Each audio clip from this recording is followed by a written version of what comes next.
A Chinese-owned battery plant in Michigan eligible for U.S. subsidies.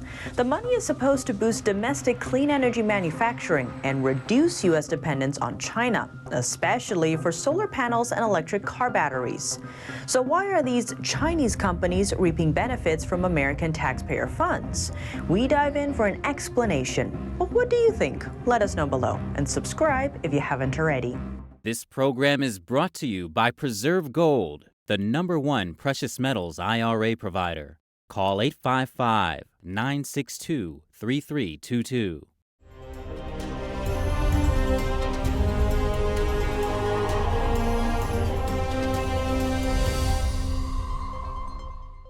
Welcome to China in Focus. I'm Tiffany Meyer. $400 billion. That's how much the Biden administration is spending to push America's transit toward clean energy. This money aims to boost domestic clean energy manufacturing so that the U.S. can reduce dependence on China for solar panels and electric car batteries. But now Chinese companies are looking to get a piece of the pie, and they're on the move. NTD's Juliet Song explains how these Chinese companies could benefit from Washington's subsidies. One after another, Chinese companies are setting up factories across America, and they might be eligible for Washington subsidies. 3 Chinese solar panel makers are in the process of building plants, one in South Carolina, another in Ohio, and one in Arizona. Beyond solar panels, Chinese battery makers are eyeing Michigan for their new plants.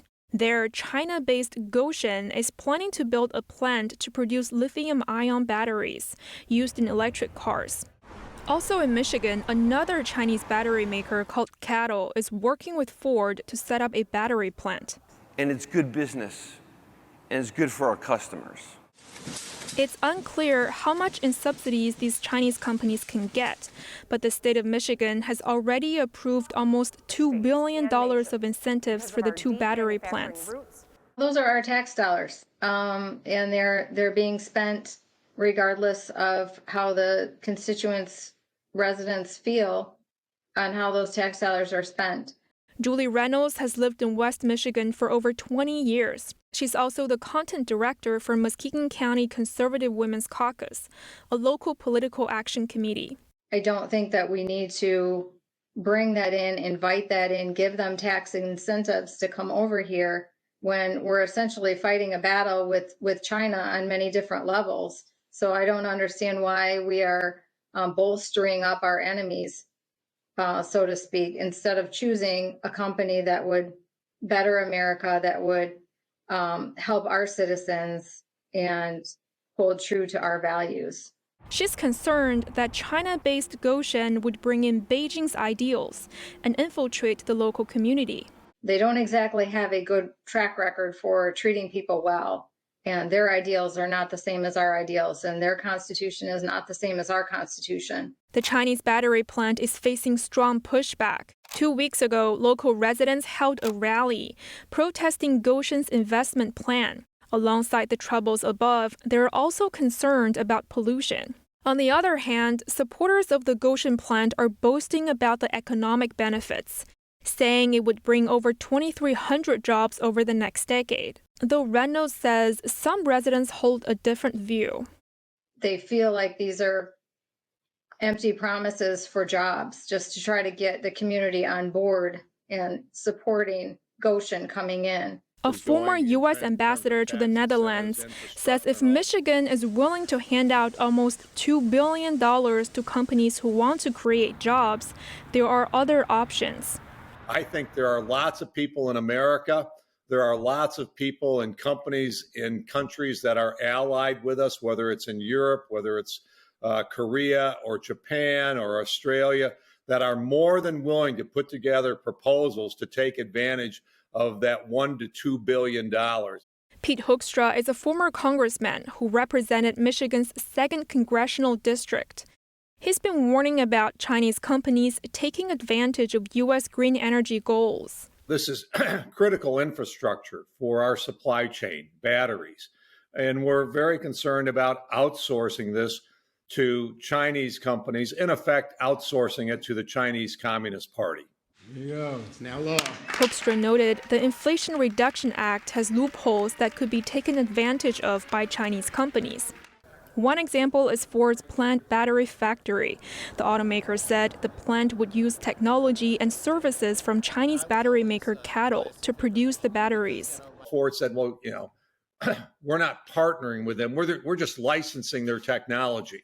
That's to get around trying to get around the rules and find a loophole that allows them to become eligible today. Ford's new plant is projected to get over $1 billion in tax credit under the Inflation Reduction Act. That's because a Ford subsidiary, an American company, would own the factory. Hoekstra explained that lawmakers are trying to identify these loopholes and close them. As for Julie Reynolds, she hopes officials will step back and think twice about the decision before it's too late. And what if we bring in these companies and they decide to change the rules halfway through, and then it's too late? They're established, they're on our land, they already have influence, and maybe they're bringing in their own people. What are we going to do about it then? She added that lawmakers pursue projects that sound promising, like green energy, but that every action and decision affects something else. Goshen did not respond to NTD's request for comment before airtime. Ford responded but didn't comment on the issue. Juliet Song, NTD News. More on this shortly. Our interview with Michigan Congressman John Molinar comes after the break. An alleged Chinese police station secretly operating in New York City is getting attention, and now a victim is speaking out. The FBI recently arrested 2 men for allegedly running a Chinese police station in downtown Manhattan. They reportedly used the office as a base to track down Chinese dissidents in the U.S. NTD reached out to an activist to learn more about his experience. Here's how the FBI described the details. According to court papers, in March 2022, Beijing ordered one of the arrested New Yorkers to locate a Chinese dissident in California. The target is believed to be pro-democracy activist Ge Bidong. Over the past few years, I have been under numerous attacks from the Chinese Communist Party. They are most likely searching for me. Back then, Ge was campaigning for Xiong Yan, a Chinese-American activist, in his bid for Congress. Xiong was a leading figure in the 1989 Tiananmen student protests. The event remains a highly sensitive topic in China. Ge briefed the FBI in detail about what he believed to be harassment by Chinese Communist Party agents. In April 2020, a man threatened to kill him in a Facebook message. A few days later, his car burst into flames while driving on California Highway 57. Another highway collision ensued in June. The New York District Court complaint alleges that these agents join American communities through social media. They are tasked with spreading communist influence and harassing or threatening human rights activists. Ge called it a typical Trojan horse tactic. They are using the American democratic system to attack freedom and democracy in America. They are the CCP's hitmen working for its interest overseas. Ge mentioned that in 2019, the Chinese consulate in Los Angeles organized several events to mark the anniversary of the day the Chinese Communist Party took power. Activists showed up to protests, but were threatened that they would be blocked from returning to China and that their families in China would be harmed. The fate of the arrested Lu Jianwang and Chen Jinping proved one thing. That is, no matter how many evils you do for a totalitarian regime in the world, what can you get out of it? Your ending is obvious, isn't it? The Chinese Security Bureau set up a wide network of police outposts around the world, claiming to help overseas Chinese. But according to human rights group Safeguard Defenders, they are actually spying on and intimidating dissidents of the communist regime. At least 100 similar outposts operate in more than 50 countries. Their believed targets are mainly Uyghur Muslims, Tibetan Buddhists, followers of the spiritual practice Falun Gong, and human rights activists. What does fate have in store for Taiwan? Lawmakers are trying to answer just that. The House Select Committee on the Chinese Communist Party spending 2.5 hours to simulate a Taiwan invasion. They walked away determined to warn American businesses of an impending crisis. Committee Chairman Congressman Mike Gallagher saying ahead of the war game, the business community is not taking the threat of a Taiwan crisis seriously enough. Even with 2.5 hours, the bipartisan group of lawmakers didn't finish the war game. But they said it highlighted just how high the stakes are, from the economy to U.S. weapons supplies and the importance of agreements with U.S. allies in the region. This comes as tensions rise over the Taiwan Strait. China's foreign minister saying openly for the first time that both sides of the Taiwan Strait belong to mainland China. Those waters are viewed as open waters under international law, with 21% of global trade passing through them. Qing made the remarks in Shanghai, where he discussed a wide range of topics: debt, the global economy, the Ukraine crisis, and Taiwan. Those who play with fire on the Taiwan issue will eventually get themselves burned.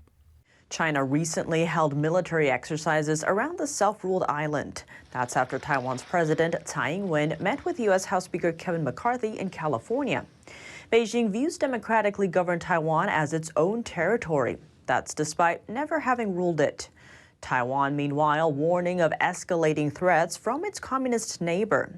Taiwan's foreign minister saying he's preparing for a possible China conflict in 2027.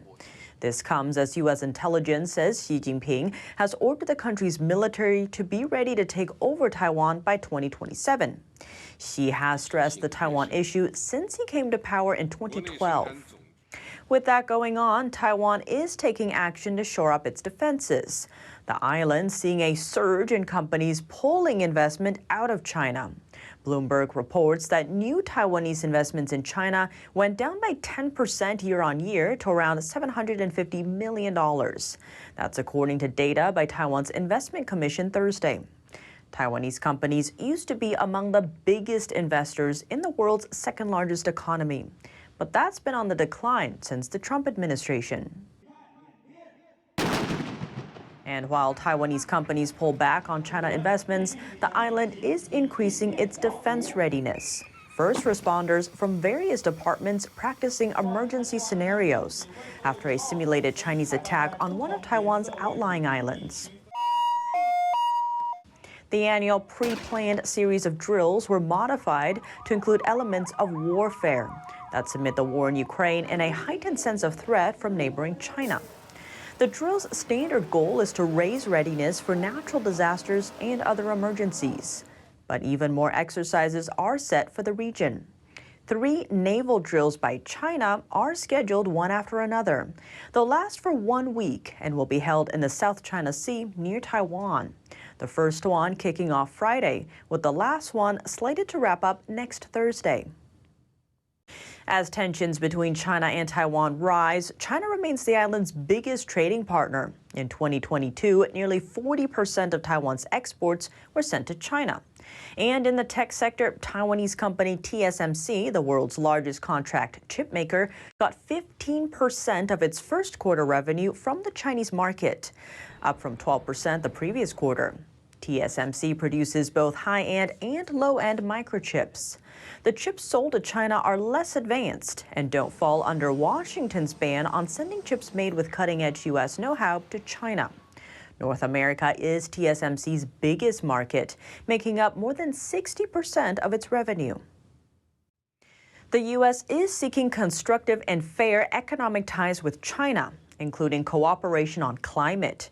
But the U.S. says it won't compromise on concerns. This is how Treasury Secretary Janet Yellen laid out the U.S. approach to China on Thursday. Here's what she had to say in her speech at Johns Hopkins University. We seek a constructive and fair economic relationship with China, and we should work together when possible for the benefit of our countries and the world. Yellen drew a picture of how the U.S. views communist China. In recent years, I've also seen China's decision to pivot away from market reforms toward a more state-driven approach that has undercut its neighbors and countries across the world. This has come as China is striking a more confrontational posture toward the United States and our allies and partners, not only in the Indo-Pacific, but also in Europe and other regions. Disputes aside, Yellen also listed two major areas where the United States and China, quote, must work together. And climate change is at the top of that list. Another challenge is the debts that developing countries are facing. We must work together to help emerging markets and developing countries facing debt distress. China is the world's largest creditor, but is reluctant to relieve those debts. It is served as a roadblock for necessary action. One of Yellen's talking points focused on China's aggressive efforts to acquire technology and know-how, including through intellectual property theft. Yellen added Washington would not compromise on those concerns, even when it means forced trade-off with U.S. economic interest.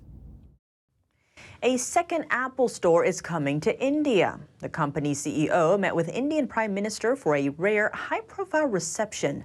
The trip highlights Apple's growing ambitions in India and efforts to distance itself from the Chinese market. Here's the latest.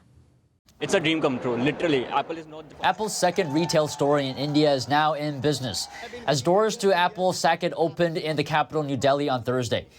Apple CEO Tim Cook is in India this week to open the first physical stores in the country, making a milestone for Apple in the world's second largest smartphone market. As part of his visit, Cook met with the Indian Prime Minister and the country's IT minister. Cook says Apple is committed to growing and investing across the country. Apple has been trying to make India a bigger manufacturing base. It assembles mainly through iPhones in India through Taiwan contractors, but plans to expand into iPads and AirPods as it looks to cut reliance on China. It's also trying to capture the market as Indian consumers increasingly look to upgrade their devices. Still, Apple's pricey iPhones are affordable by only a few in India, where it has a market share of just 3%. In January, India's trade minister said Apple wanted the country to account for up to 25% of its production versus about 5 to 7% now. That's all for today's China in Focus on YouTube. We're now sharing a shortened version of our program here after being demonetized for 2 years. Here's what to look out for in our second half. Chinese companies benefiting from U.S. tax dollars. And it's happening in the name of clean energy. A new Chinese-owned battery plant is set to break ground in Michigan. We spoke to Congressman John Molinar to break down how the plan came to fruition. The full episode is available on our partner platform, Apok TV. To sign up, click the link down below. Thanks for watching China in Focus. I'm Tiffany Meyer. See you soon. A performance that truly matters for each and every one of us.